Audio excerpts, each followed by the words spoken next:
Hi friends, మీకు తెలుసా హిందూ ధర్మశాస్త్రాల ప్రకారం మొత్తం 14 లోకాలున్నాయని చెబుతారు.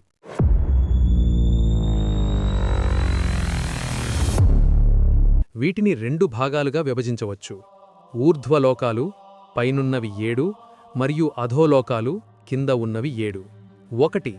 ఊర్ధ్వలోకాలు పైనున్న 7 లోకాలు. ఇవి పుణ్యం చేసుకున్నవారు దేవతలు నివసించే ఉన్నత లోకాలు. సత్యలోకం బ్రహ్మలోకం సృష్టికర్త బ్రహ్మదేవుడు ఉండే అత్యున్నత లోకం. తపోలోకం గొప్ప తపస్సంపన్నులు ఉండే లోకం.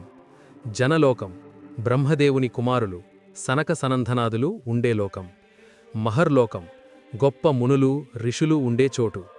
సువర్లోకం స్వర్గలోకం ఇంద్రుడు మరియు దేవతలు నివసించే లోకం. భువర్లోకం సూర్యుడు గ్రహాలు మరియు సిద్ధులు ఉండే అంతరిక్ష ప్రాంతం. భూలోకం మనం నివసిస్తున్న ఈ భూమి. 2. అధోలోకాలు కిందున్న 7 లోకాలు. వీటిని పాతాళలోకాలు అని కూడా అంటారు. అతలలోకం బలిచక్రవర్తి కుమారుడైన నముచి పాలించే ప్రాంతం.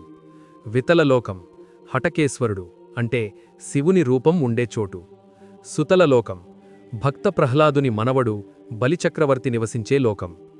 తలాతలలోకం మయసభను నిర్మించిన మయుడు పాలించే లోకం. మహాతలలోకం అనేక తలల సర్పాలు ఉండే చోటు. రసాతలలోకం దైత్యులు మరియు దానవులు నివసించే లోకం.